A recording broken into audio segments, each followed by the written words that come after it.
Hi folks, welcome to week number 4 of Interpersonal Communications Online for summer 2013. Believe it or not folks, we are at the halfway mark. So hang in there. I know this goes very quickly during the summer semester. So hang in there, keep working hard and keep up with your note taking and your reading. Week number 4 goes June 24th through June 30th. And the focus for this week is going to be Chapter 5, which is all about perception.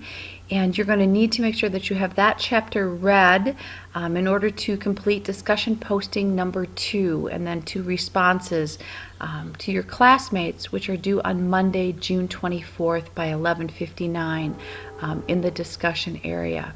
So make sure that you look back at my comments and feedback that you received on discussion posting number 1 and then see if you can integrate any of those suggestions for improvement that I made as you do discussion posting number 2. Also for this week, we're going to be focusing on chapter number 6, which is all about self-concept. And paired interview number 1 is due on Friday, June 28th. Saved in Word or rich text format, and that is due in the Dropbox on Friday by 11:59 p.m.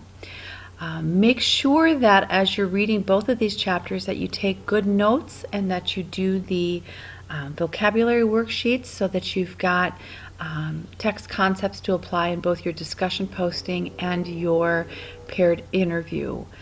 Pretty much for discussion posting number 2, which is all about optical illusions, you're most likely going to be pulling concepts from chapter 5, and most likely for paired interview number 1, you're most likely going to be pulling chapters or concepts from chapter 6 about self-concept.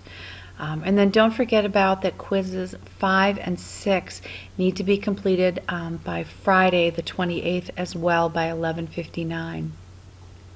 I do want to just take a quick minute here to talk about quizzes. And again, at the end of week number 4, we will be halfway through with completing 6 quizzes out of 12 total. Please make sure that you are figuring out what testing method works best for you. I highly recommend doing the vocabulary worksheets, printing out the PowerPoint slides as handouts and taking notes. But everybody kind of needs to figure out what quizzing method works best for them. So this halfway mark is a really good place to kind of stop and reflect on how you're doing on your quizzes to see if you need to do something different. And again, your quizzes are half of your points, your total points for the semester, so you want to make sure that you're doing your very best job on those. Okay, so that's where we're at for week number 4. Looking ahead to week number 5, that is a week that encompasses the 4th of July holiday. It's on Thursday.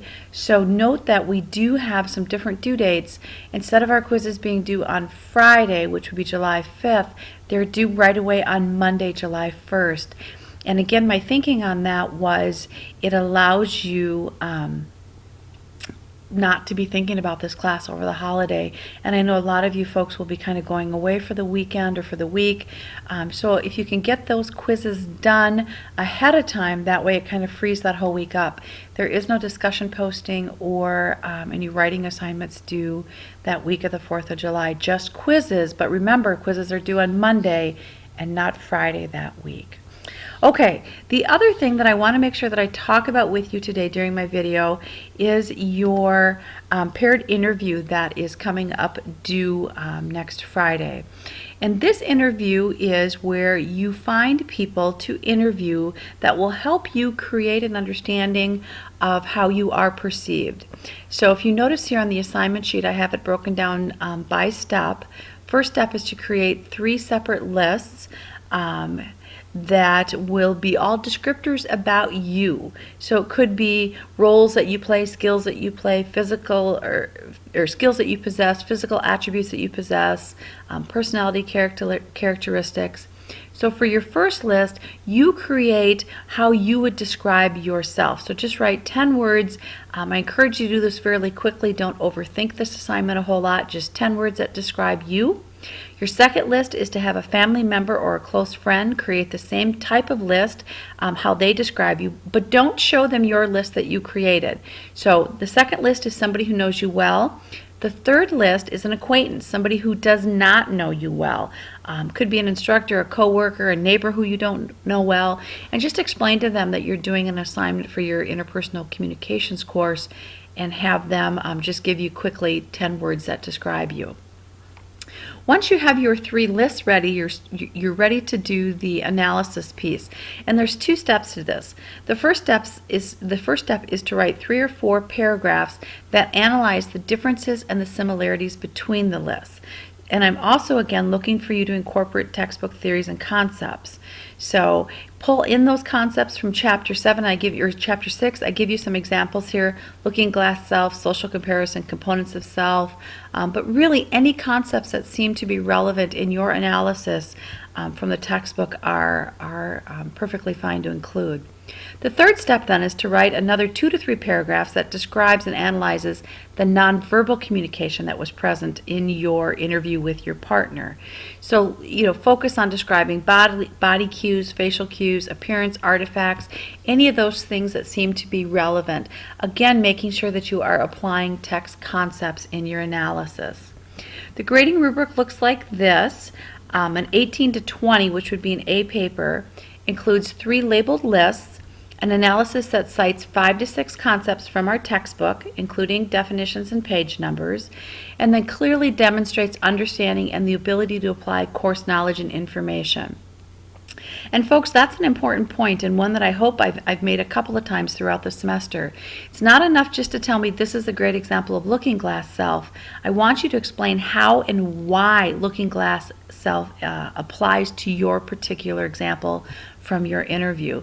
That's where you really demonstrate your understanding and ability to apply course knowledge. I do also have here a sample paper that one of your classmates submitted. And I just wanted to share it with you because I think this particular student did a really nice job of completing the assignment. So here you see first the 3 lists: how I perceive myself, how a close family member perceives me, and then how an acquaintance perceives me. And then you see the student's analysis. And so this particular student talks about reference group, and if you kind of look here how they did the analysis, you see that the student is not only saying, here's some differences, here's some similarities, but here are the text concepts as they relate to my particular list. And they're pulling in, the first part of the analysis is all 3 lists describe me as smart. Well, why may that be? This may be because my personality is more of a judger. And so notice that they've got definitions and page numbers applied there as well. So if you look through, you can kind of see this student has done just a great job of talking about similarities, and then you notice here they're talking about differences and how I perceive myself and how others perceive me. Also, this person talks about face work and about how the acquaintance perceives them and why that might be different than how they perceive themselves. They talk about here's a part of impression management. And then also you see this student talks about the nonverbal communication techniques. So they talk about direct eye contact, they talk about adapters, they talk about personal space. So they've written a really strong paragraph here that talks about the nonverbals that were present in their interview.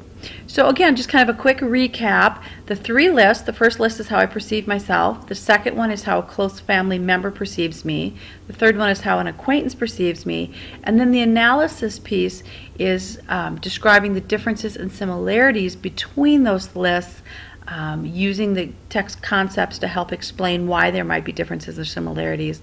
And then lastly, a paragraph or 2 about the nonverbal communication that was present in the interview, all 3 interviews. And you can talk about, the interview with the acquaintance versus how that was different than with your interview with somebody who knows you well. So that's where I'm going to leave it today, folks. Again, if you have any questions or if I can help in any way, look at a rough draft, please do feel free to send that to me. I do ask that you do send the rough draft to me by Wednesday before it's due. That way we've got 2 or 3 days for me to get a chance to read it, to review it, give you feedback, and then for you to make changes before the paper is due. And then just a quick recap as well, our summer schedule for next week. Remember, discussion posting number 2 and 2 responses to classmates are due by Monday, June 24th. And then Friday, June 26th, you have your paired interview. Number 1 is due, and then quizzes 5 and 6 are due as well. Hang in there, folks. If you have any questions, please let me know. Send me an email.